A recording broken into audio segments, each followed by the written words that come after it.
আজকাল আমাদের চিংড়ি সবাই পছন্দ করছে, কি বলো? থাক থাক, বেশি বলো না, কারো নজর লেগে যাবে। ভগবানের দয়া হয়েছে তাই। আজ অনেকগুলো টাকা হয়েছে, যাই হোক। গুছিয়ে রেখে দাও, কাল আবার খরচা আছে। এ কি অবিনাশ বাবু, এত রাতের বেলায় আপনি দৌড়াতে দৌড়াতে এলেন? কিছু ঘটেছে নাকি? একটা খুব খারাপ খবর আছে আমাদের সকলের জন্য। কি খারাপ খবর বাবু? আর বলো না, এক্ষুনি খবর এসেছে আমার জ্যাঠামশাই সুধীন্দ্রনাথ কালকে সকালে আসছে। আর চেনুই তো তাকে।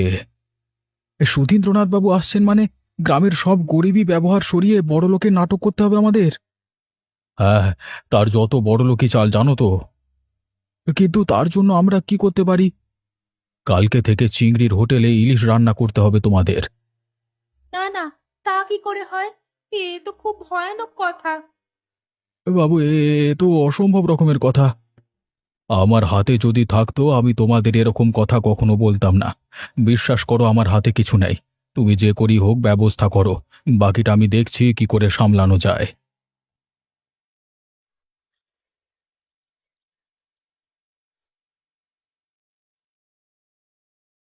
তুমি কি বেরোচ্ছ নাকি গো?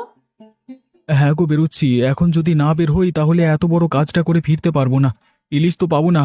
ভুলে গেলে নাকি অবিনাশবাবুর জ্যাঠামশাই আসবে, সেজন্য ইলিশের বদলে, মানে চিংড়ির বদলে ইলিশ আনতে হবে আর কি। আমাদের হোটেলে এখন চিংড়ির বদলে ইলিশ হবে। কালকে অবিনাশবাবু বলে গেলেন, সব কি ভুলে গেলে তুমি? মনে তো আছেই গো, কিন্তু হবে বলেই তো আর হওয়া যায় না। ঠিক আছে, সাবধানে ফিরে এসো। আমাদের কষ্টটা কেউ বুঝবে না গো। সত্যি, কিন্তু মনটা বড় খারাপ। আর মাথাটা একটু গরম হয়ে আছে। কোথাকার কি একটা লোক আসবে, তার জন্য কিনা আমাদের এতদিনের চিংড়ি মাছের বদলে ইলিশ বিক্রি করতে হবে। হুকুম যখন এসেছে, করতে তো হবেই গো। কিন্তু জোগাড় করব কি করে তাই ভাবছি। দেখো, তুমি আমার একটা কথা রাখবে? কি কথা? তুমি একদম গন্ডগোল করো না কারোর সাথে এই ব্যাপারে। বুড়ি আর ওর নাতনি পূজাকে বলো, ওরা যে করেই হোক সব ব্যবস্থা করে দেবে। না, আমি গরিব মানুষ। আর কার সাথে ঝগড়া করব বলো তো? তুমি চিন্তা করো না, কিছু একটা ব্যবস্থা হয়ে যাবে। ঠিক আছে, তুমি যাও, আমি একটু পরেই আসছি। বেশ, ঠিক আছে, আমি সেটাই করব। তুমি এসো, এখন আমি আসি, কেমন? তোকা তোকা।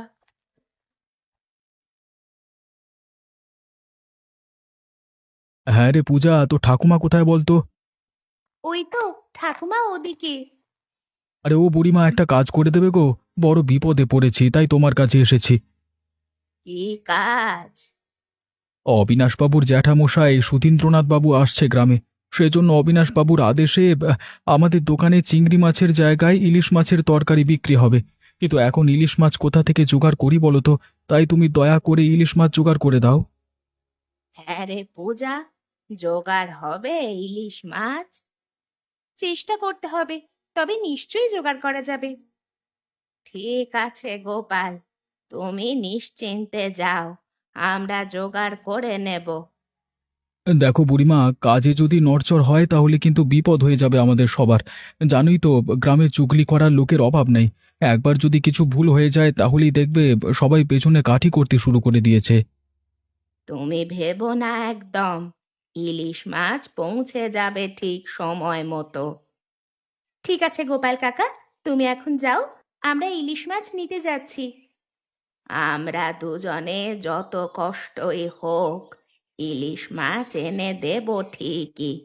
তুমি ততক্ষণ দোকান খুলে আজকের মতো ব্যবস্থা করো। আজকের দুপুর পর্যন্ত যে করে হোক জোড়াতালি দিয়ে চালাও তুমি। বেশ বেশ।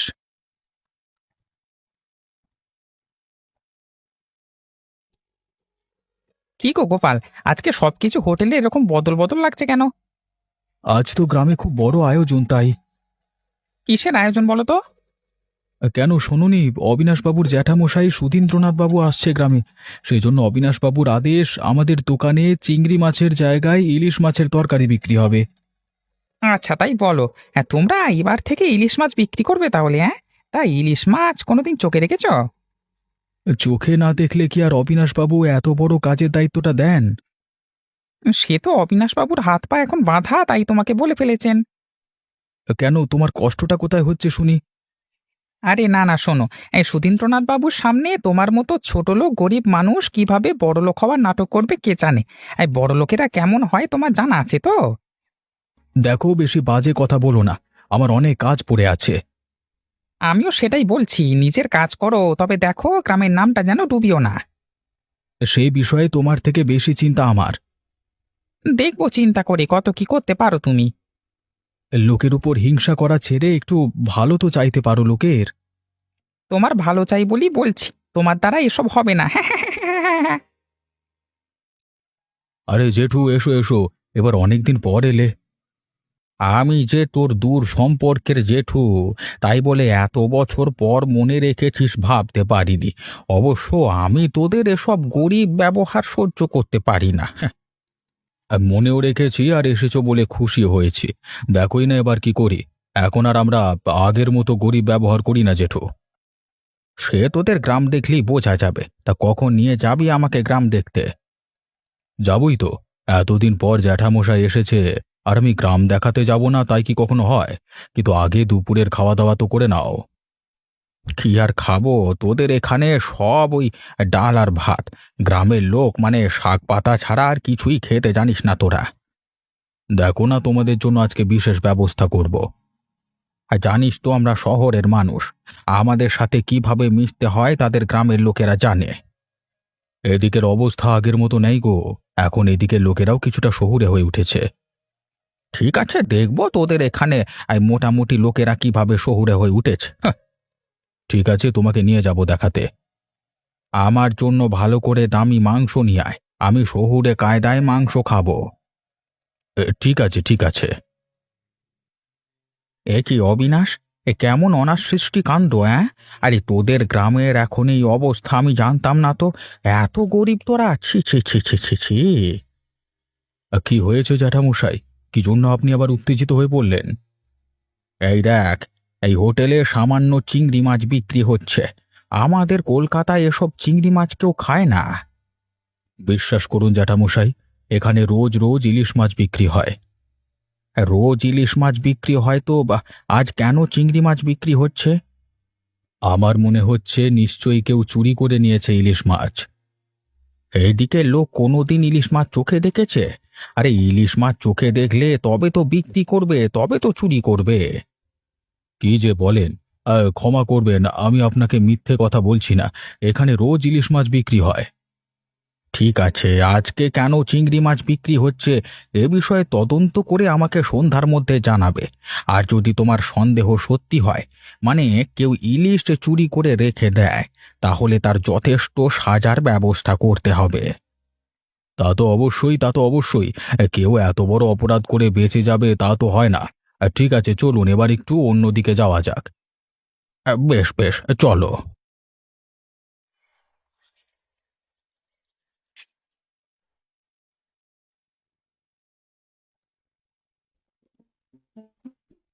কি গোপাল, শিক্ষা হলো তো? তুমি আবার এসেছো, তোমার লজ্জা করে না? বলেছিলাম না তোমাদের দ্বারা এসব ইলিশ মাছের কারবার হবে না। কি চাও তুমি? হ্যাঁ, আমি কিছুই চাই না, শুধু এটা দেখি তোমাদের উপর মায়া হলো যে কিভাবে তোমরা জ্যাঠামশাইয়ের কাছে অপমানিত হলে। এমন করে বলছো যেন তুমি খুব খুশি হয়েছো। দেখো, আমি জানতাম যারা সস্তা চিংড়ি মাছ বিক্রি করে খায় তারা অত দামি ইলিশ মাছ আনতে পারবে না, ওপর থেকে গ্রামের নাম ডোবাবে। তাই তোমাদেরকে বলেছিলাম এসব কাজের দায়িত্ব আমাকে দেওয়ার জন্য, তোমরা শুনলে না। দেখো, এখন মাথা গরম আছে, এখন তুমি যাও, না হলে কিন্তু খুব খারাপ হয়ে যাবে বলে দিলাম। তা তোমাকে কি আমি ভয় পাই নাকি? কথায় আছে না, চোরের মায়ের বড় গলা। নিজে দায়িত্ব নিয়ে গ্রামের নাম ডুবিয়ে আবার এখন আমাকে বলছে গায়ে সহ্য হচ্ছে না। আমাকে অপমান করছো তুমি, এর বদলা আমি ঠিক নেব। তোমার যা করবার আছে তাই করো, মাথা খারাপ করো না, এখন যাও। তুমি পস্তাবে গোপাল, ভয়ানক পস্তাবে। আমি তোমাদের সব কথা সুধীন্দ্রনাথ বাবুকে বলে দেব।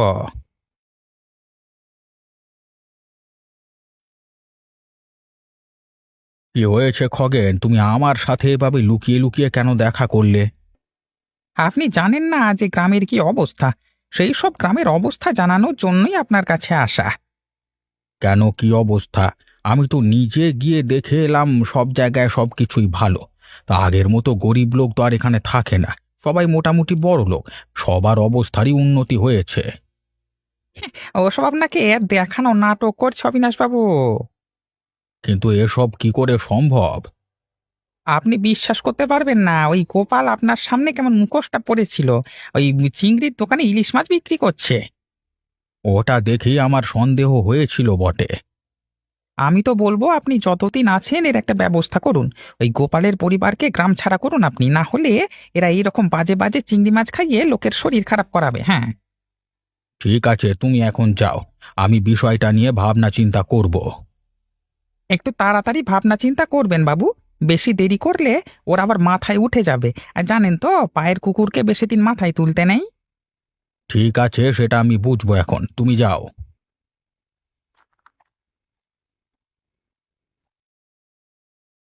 কি হয়েছে বাবু, আপনি আবার এত রাতে দৌড়াতে দৌড়াতে আসতে গেলেন কেন? আবার নতুন করে কিছু হয়েছে নাকি? তো শোনো শোনো শোনো, আমার তো কি হয়েছে তুমি জানো।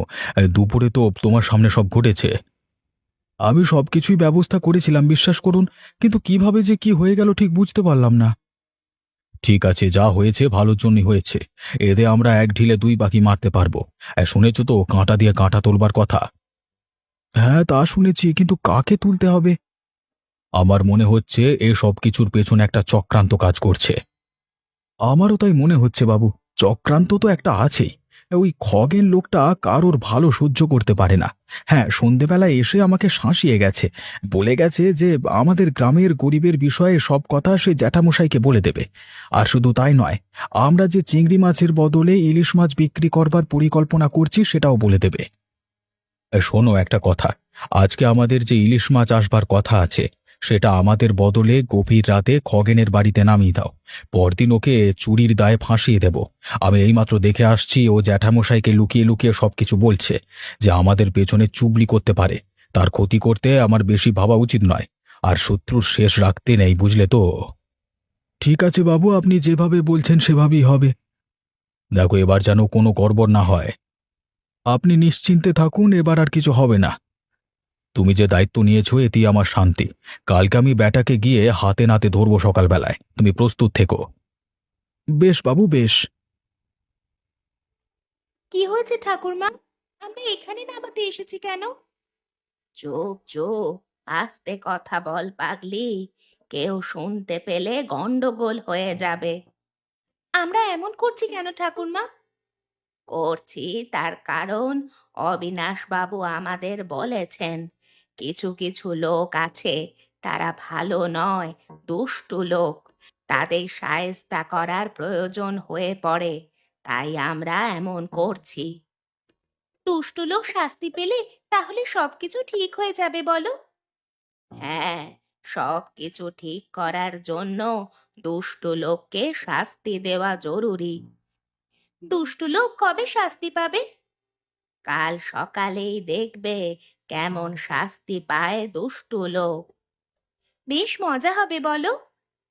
হ্যাঁ, খুব মজা হবে।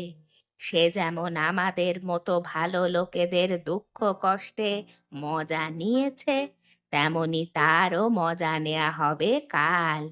চল, এখন চলে যাই চুপচাপ। হ্যাঁ চলো, চলে যাই।